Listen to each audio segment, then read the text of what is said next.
Can Johnson make this? If he does, this is the biggest upset of the season.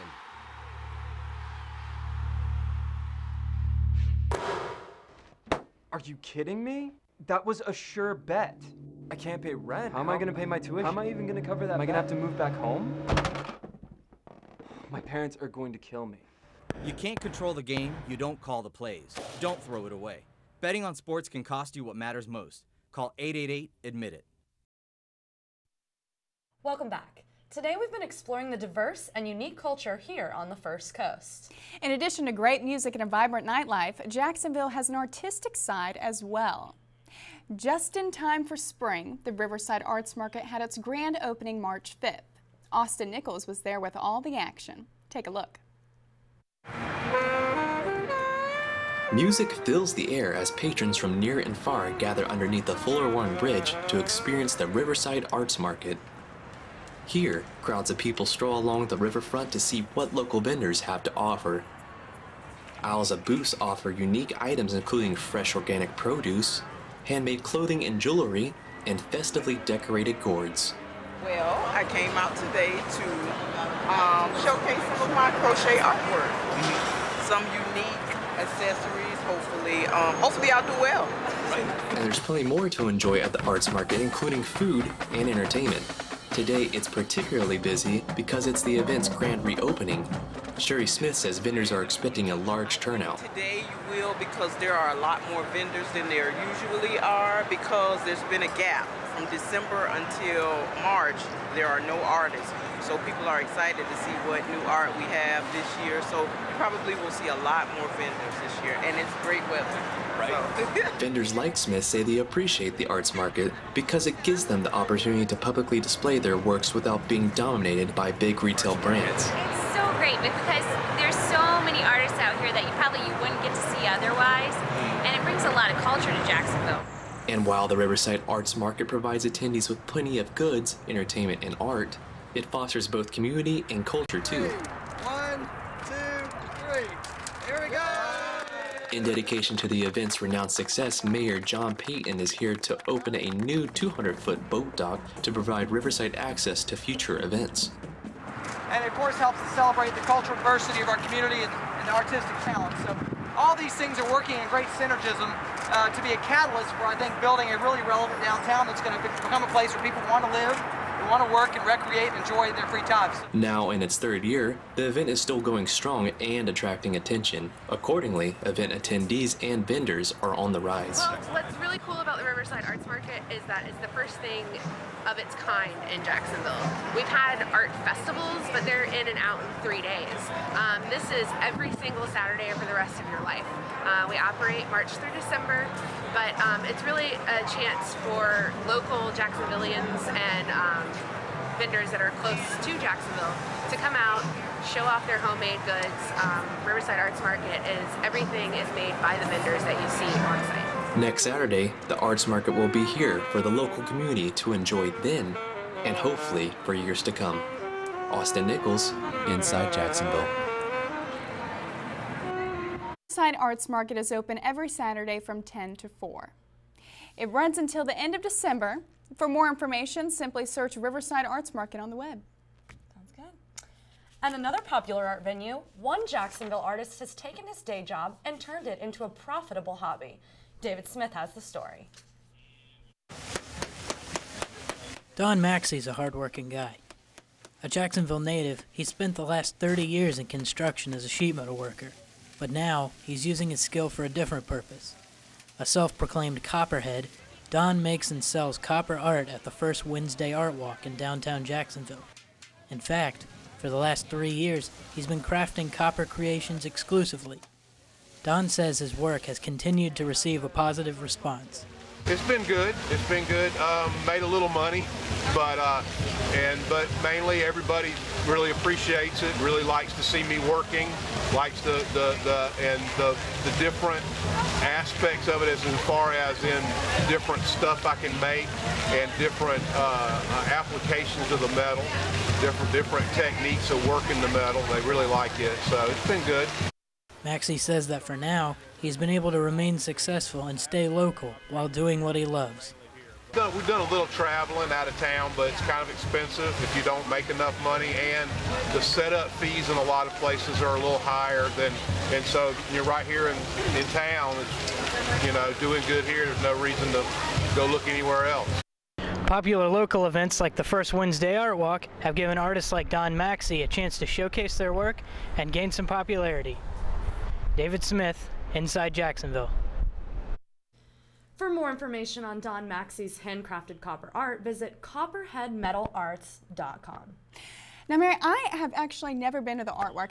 Have you made it down there? Yeah, I actually usually go every month and have been for several years. It's a lot of fun. There's tons of things to do. These earrings are from Art Walk. Oh, that's so great. A lot of my jewelry is from Art Walk. I've got to make it down there. I hear such good things about it. It is. It's a lot of fun. That's great. Coming up, we'll introduce you to a college quintet that's hitting all the right notes. Don't go anywhere. We'll be right back. I wasn't born to sit behind a desk. In fact, I wasn't born to sit at all. I was born to take action, to seize opportunities. I was born to use my strength and intelligence to protect my country, right where it matters most, America's doorstep. I was born ready. Go coastguard.com/reserve.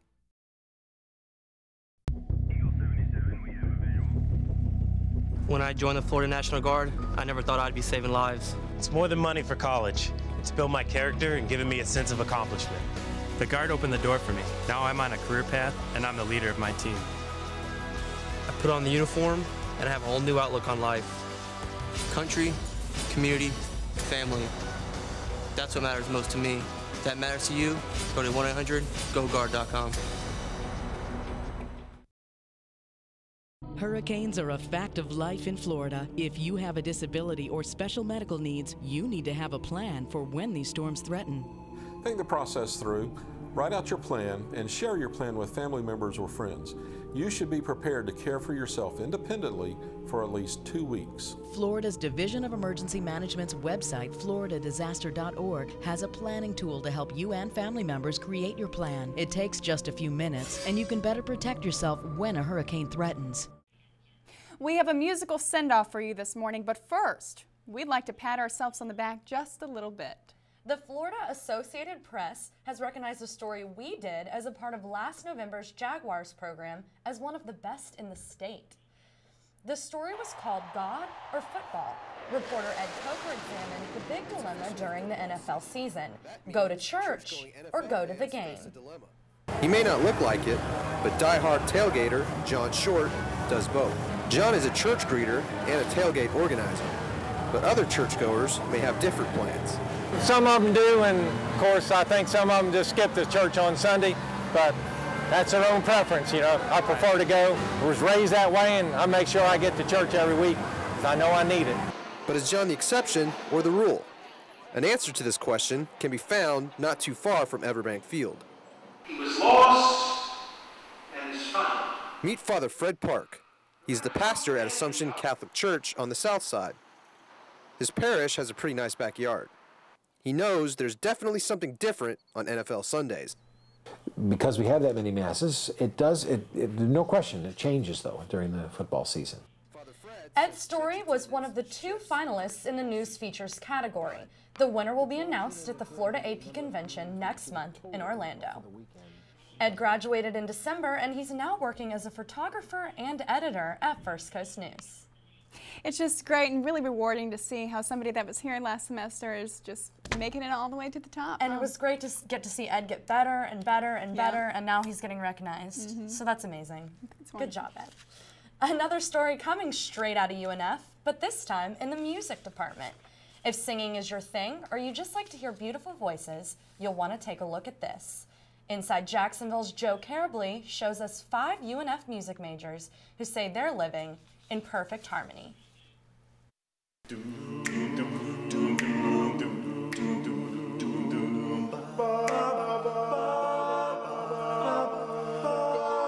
Back to the corner where I first saw you. Gonna camp in my sleeping bag. I'm not gonna move. We were a part of a very large group, and there was an opportunity to do a performance.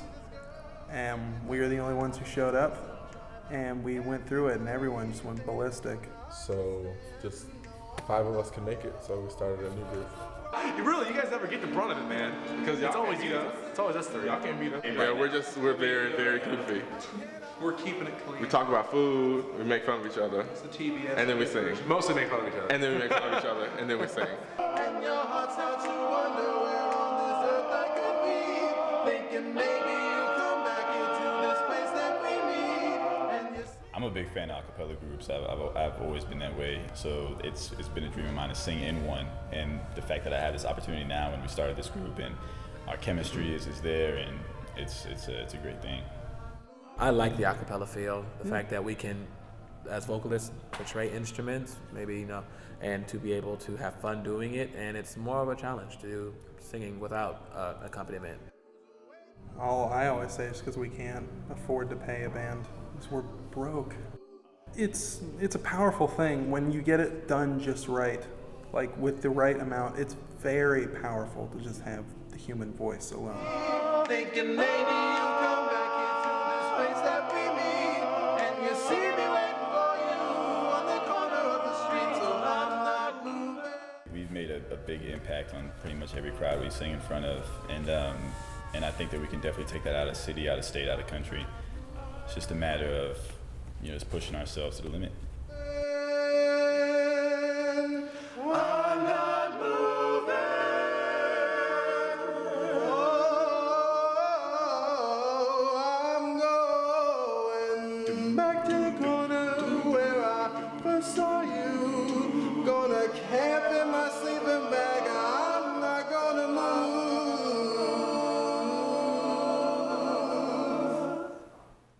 The guys say they recognized each other's talents pretty quickly when they met. Now, Courtney, I hear you have a special connection to the Perfect Fits. I do. My fiance, Nathan Edwards, was actually part of the group. He helped start it. He was a music major here. He sang tenor. He recently graduated last April, so they had to replace him, but I got to see a lot of them. So. Very cool, and they sound great. They do. Right. Love watching them. We hope you've enjoyed this month's show. If there's any topics you'd like to see on future shows, we want to hear from you. The best way to reach us is by email. Here's the address on your screen. It's insidejax@unf.edu. Again, that's insidejax@unf.edu. Thanks so much for spending part of your Sunday morning with us. We'll see you next time inside Jacksonville.